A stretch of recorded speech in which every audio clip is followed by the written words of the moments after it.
Hi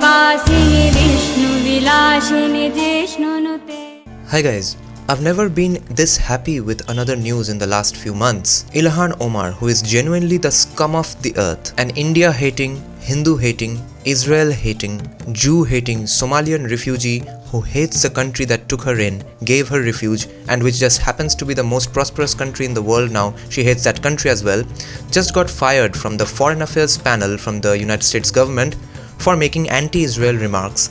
And we will come into how this is a big defeat for Indian Americans, American Hindus, etc. So this is the exact report I'm reading from Swarajya. CAA opposing, POK visiting Democrat leader Ilhan Omar ousted from US Foreign Affairs panel for anti-Israel remarks. She even had the gall, the audacity to visit POK, and she said she is doing it on a personal capacity, not on a government mission.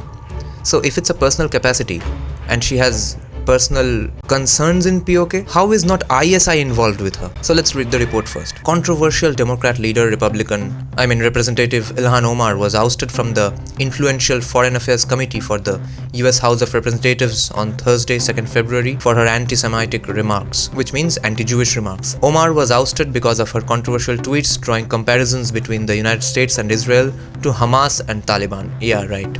The decision was led by the newly elected US House Speaker Kevin McCarthy of the Republican Party. The Republicans now hold a majority in Congress, and Omar was ousted in a 218 to 211 vote. McCarthy said, "I'm not saying she can't have committees, but to sit on foreign affairs, I worry about the rest of the world looks at every single word that is said there." Yes, and the rest of the world also looks at the words she says against India, but anyway.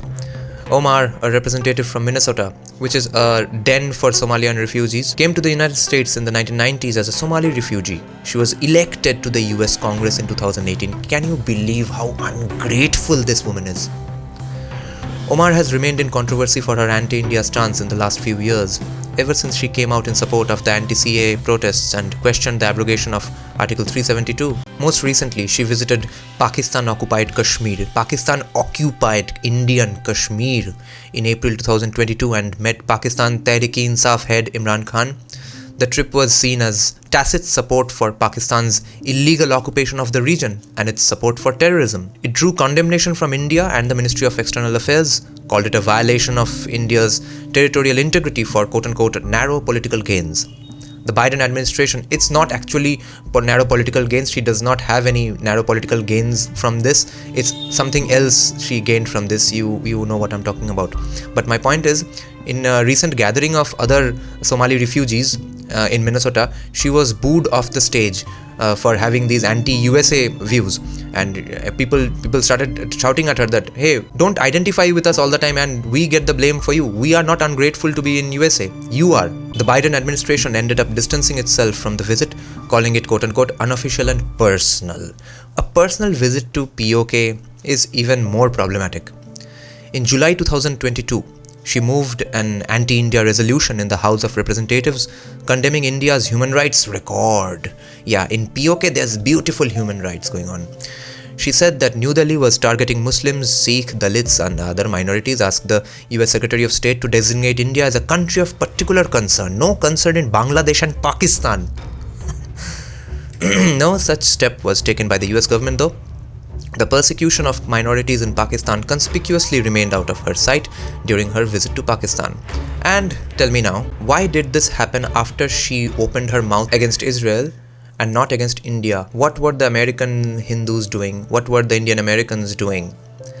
And I don't blame the conservative Hindus of America for this, although to a small extent, yes, because they failed to cooperate with them or rally people and form coalitions. It is their failure. But the liberal Hindus, the so-called Hindus, the Marxist Hindus of Indian American persuasion, look how stupid they look now. She opens her mouth against Israel. Anyone opens their mouth against Israel, they're done politically. Only Hindus and India is up for discussion in every nook and cranny. You can say anything and get away with it. It's public property. Discourse on Hinduism is public property. No one, even with such great relations between Narendra Modi and Biden, Narendra Modi and Trump, she got away with saying anything and everything against India. No one could do anything. No one wanted to do anything. Maybe some few Indian Americans wanted to do something, but they completely failed at it.